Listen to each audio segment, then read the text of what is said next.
twongeye kubahereza ikaze mwebwe mwakanze subscribe kuri channel y'abasirimu. Nta gushidikanya wowe wakoze subscribe nawe uri umusirimu.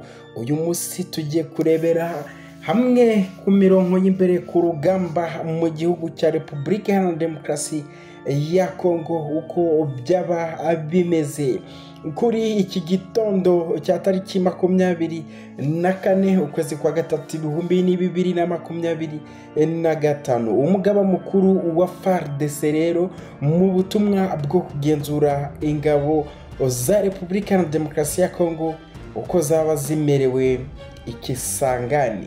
Lieutenant General Jules Banza, umugaba mukuru w'ingabo za FARDC, yageze kuri iki cyumweru itariki ya 23 Werurwe 2025 ikisangani, umurwa mukuru w'intara ya Chopo, mu rwego rwo kugenzura ingabo no kureba ko ziteguye kurinda uyu mujyi ushobora gufatwa na M23 mu gahe gatoya mu minsi itageze no ku cyumweru, mu gihe agahenge kaba karangiye.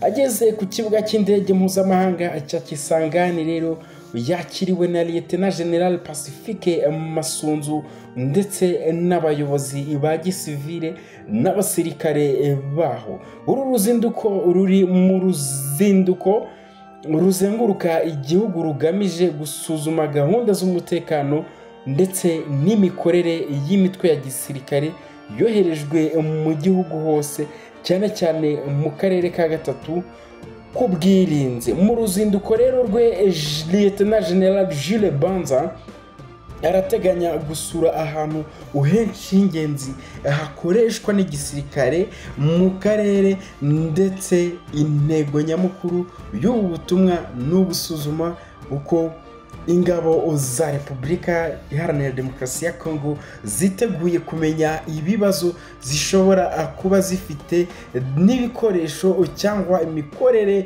ndetse no gushimangira imikorere y'ingabo kuri tere, kuko amakuru akomeje gusakara ku isi nuko izi ngabo zisa nk'izarwaye hahamuka rwose.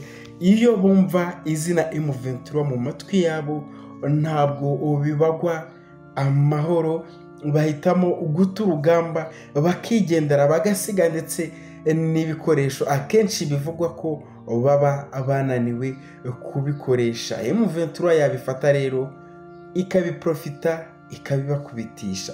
Uru ruzinduko kandi rwisuzuma rwerekana ko icyifuzo cy'abayobozi b'igisirikare cya Repubulika Iharanira Demokarasi ya Kongo cyo kugenzura byimazeyo ingabo zishinzwe kurinda ubutaka bw'igihugu ndetse n'ubusugire bw'igihugu cya Repubulika Iharanira Demokarasi ya Kongo. Ibi ngibi bivuzwe ko hari ingabo za Kongo bivugwa ko zahungiye mu Rwanda. Repubulika Iharanira Demokarasi ya Kongo yo ikaba itabyumva, ikaba itabikozwa. Ibi bintu nabyo ni ibintu bagiye gusuzumira hamwe.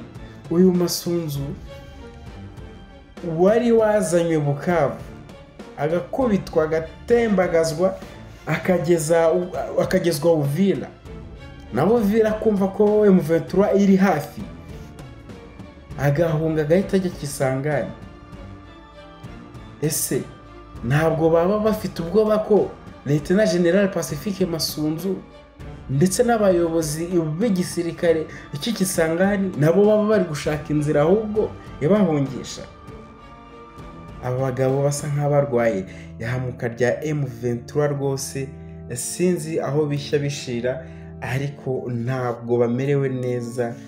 Nabo bafite ubwoba ko isaha n'isaha bakatirwa urwo gupfa bakamanikwa nk'uko bagenzi babo baturutse urugamba bagafatwa nyuma bakatiwe urwo gupfa. Uyu mukuru w'igisirikare cya demokarasi ya Kongo aje nyuma gato hashize umunsi umwe umugaba mukuru w'ingabo za Uganda General Muhoozi Kainerugaba yatangaje ko Perezida Yoweri Kaguta Museveni yatanze itegeko ry'uko ingabo z'igihugu cye cyangwa umutwe wa M23 bagomba gufata umujyi wa Kisangani bitarenze icyumweru kimwe. Uyu generali yemeje ayo makuru mu butumwa yanditse ku rubuga rwa X mbere yo kubusiba. Yagize ati mu cyumweru kimwe M23 cyangwa UPDF ingabo za Uganda umwe azaba ari Kisangani ku itegeko rya Yoweri Kaguta Museveni. Umugaba w'ikirenga wa UPDF ubutumwa bwa Muhoozi bwakurikiraga ubundi yari yanditse asaba M23 gufata uriya mujyi usanzwe ari umurwa mukuru w'intara ya Chopo. Bitaba ibyo ingabo za Uganda zikabyikorera. General Muhoozi yaciye amarenga yuko Uganda yiteguye gufasha M23 gufata Kisangani. Ni mu gihe mu cyumweru gishize byatekerezwaga ko uriya mutwe ushobora gukomeza kurwana uwerekezamo. Byari nyuma yo kwigarurira umujyi wa Walikale usanzwe ari ingenzi kuri Kisangani, ndetse hari n'amakuru yavugaga ko inyeshyamba za General Sultan Makenga zaba zararenze Walikale zikanigarurira centre ya Mubi iri mu birometero bibarirwa muri 300 uvuye Kisangani. Iyi Kisangani M23 yakunze kwigaragaza nk'iyateje ikibazo ku ngabo za leta ya RDC zimaze igihe ziyifashisha mu kugaba ibitero mu birindiro bya M23 ndetse no ku baturage batuye mu duce igenzura. Hagati aho kuva mu mpera z'icyumweru gishize imirwano hagati ya M23 ndetse n'ingabo za leta yabaye ihagaze nyuma y'icyemezo cy'inyeshyamba cyo kuvana abarwanyi bayo mu mujyi wa Walikale. Ni icyemezo kandi cyaciranwe yombi n'ingabo za leta ya demokarasi ya Kongo, nazo ziyemeza kutongera kugaba ibitero na bimwe kuri M23 nubwo buri ruhande rukomeje kuryamira amajanja nk'uko amatangazo yasohowe abyerekana. Icyemezo cyo guhagarika imirwano hagati y'impande zombi kandi cyakiriwe na yombi na leta y'u Rwanda ndetse na Qatar, igihugu gisa n'icyatangiye inshingano z'ubuhuza hagati ya Kigali ndetse na Kinshasa mu rwego rwo gukemura amakimbiranye bafitanye. Izi rero nizo zari update zo kuri uyu munsi.